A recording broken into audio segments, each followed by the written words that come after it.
C'est parce que la France s'attaque à l'Afrique que l'Afrique se défend.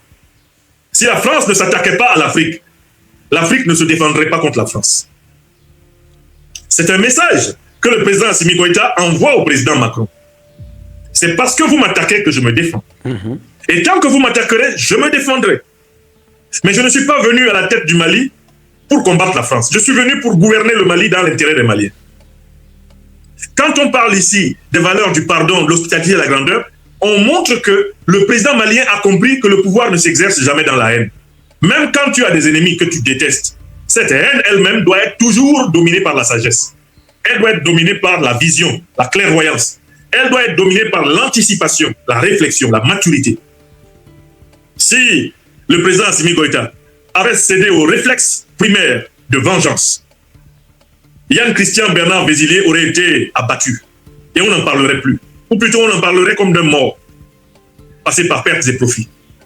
Le Mali n'a pas abattu Yann Christian Bernard Vézilier, non pas parce que le Mali ne possède pas des fusils pour flinguer un tel espion.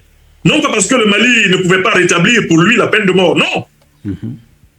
Le Mali ne l'a pas fait parce que le président Assimi Goïta savait sans doute que des temps viendraient où, pour sauver des vies maliennes, eh bien, la détention de cet espion, de ce criminel français, serait utile.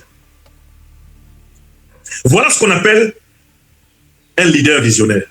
Et je donne cette conférence ici pour saluer le président Assimi Goïta. Saluer sa clairvoyance. Saluer son sens tactique, stratégique. Il est à la fois capable d'être très ferme et puis d'être très souple en fonction des trois principes de sa politique. La souveraineté du Mali, la liberté de partenariat stratégique et la défense des intérêts vitaux de son peuple.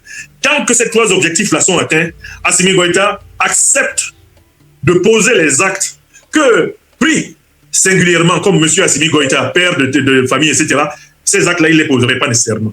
Mais en tant que chef de l'État malien, il se hisse à la dimension des trois valeurs fondamentales de la trilogie politique des valeurs qui le gouvernent, et il est capable d'attendre, de ne pas décider avec précipitation. Voilà comment l'équation 1 soldat français en échange de 82 soldats maliens a été possible. Chers amis, un dirigeant fort n'est pas celui qui réagit toujours dans la colère ou dans la précipitation. Il doit aussi savoir attendre le bon moment. C'est très important. C'est justement la lecture proposée ici d'Assimi Goïta. Être ferme quand la souveraineté du Mali est en jeu, mais rester capable de souplesse lorsque l'intérêt du pays l'exige. Trois principes ressortent. Défendre la souveraineté, choisir librement ses partenaires et protéger les intérêts vitaux du peuple.